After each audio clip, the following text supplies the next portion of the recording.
Hello and welcome. Today, we're going to dive into an ancient story that has a surprisingly modern message. It's all about building, about obedience, and what it really takes to invite a divine presence, not just into a place, but into our lives. But let's start with a big question. What's the actual difference between doing a good thing and doing the right thing? I mean, they sound similar, right? But that little gap between good and right can be absolutely massive. So hang on to that thought, because it's basically the key to understanding everything we're about to get into. All right, so our story kicks off in the book of Exodus, and it's about one of the most detailed construction projects you'll ever read about, the Tabernacle. Now, this wasn't just some fancy tent. The whole point was for it to be a sacred dwelling place, a literal meeting point between God and humanity. And here's what's so wild about this project. This was not a time for a human innovation or creative genius. The builders didn't get any artistic license here. Every single detail, I'm talking from the fabric of the curtains to the gold on the Ark of the Covenant, it was all part of a super precise pattern, a blueprint, that God gave directly to Moses. Their job wasn't to invent, it was to follow the instructions to the letter. So you might be wondering, do they actually pull it off? How do we even know if they stuck to this divine to-do list? Well, the Bible gives us this really cool, kind of rhythmic clue that gets right to the heart of their work.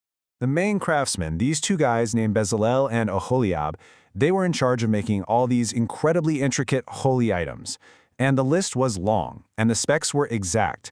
I mean, there was zero wiggle room for personal preference or cutting corners. Their entire job was just to be faithful to the original design. And this is where we get to that drumbeat I was talking about. As you read through the chapters about all this work, this one phrase just keeps popping up, over and over and over again. It's attached to everything they make, the curtains, the robes, the ark. It's like this constant stamp of approval, saying, yep, they did it right.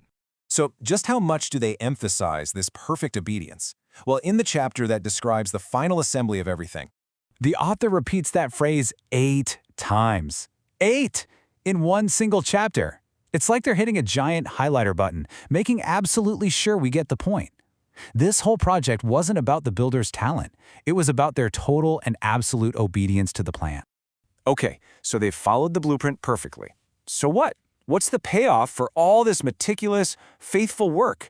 Was it all worth it in the end? Oh yeah, it was absolutely worth it.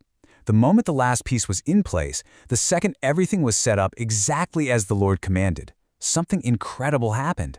The actual presence of God, the glory of the Lord, descended and completely filled the space they had built. Everyone could see it, a pillar of cloud during the day and a pillar of fire at night. Their precise obedience literally carved out a space for God's presence to come and live among them. But here's the thing. The Bible almost never gives you a story like this in a vacuum. It often gives you a powerful contrast, a kind of what not to do example to make the point crystal clear. And that's exactly what we see when we compare the builders with Aaron's sons. So let's jump over to the book of Leviticus, where we meet two other guys, the sons of Aaron, the high priest. They're priests, and they're serving in this very same tabernacle, a place made holy by exact obedience. You'd think they, of all people, would get it. But instead of following the rules for worship, they decided to improvise.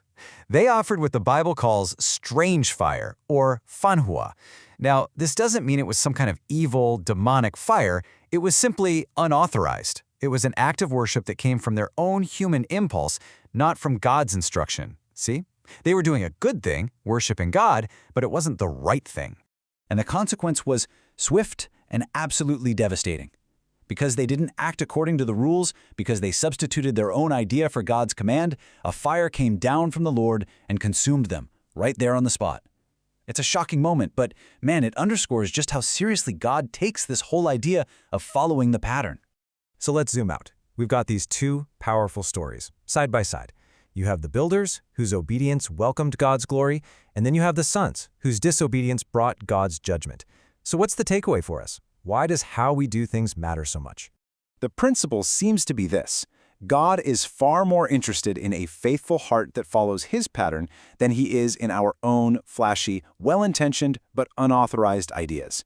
It's about learning to follow the rules, as this idiom suggests. It's about serving him on his terms, not ours, and realizing that obedience is way more valuable than our own creative impulses.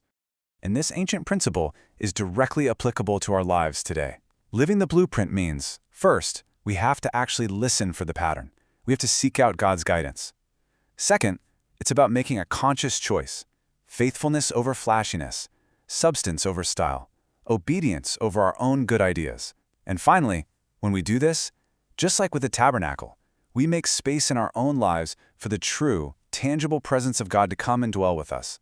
And all of that leaves us with a final, really challenging question we have to ask ourselves. Where am I offering strange fire? Where in my life am I doing what feels good or what seems smart to me instead of diligently following the blueprint I've been given? It's a tough question for sure, but as this story shows us, following the pattern isn't about restriction, it's the only path to making space for true presence. Thanks for joining me.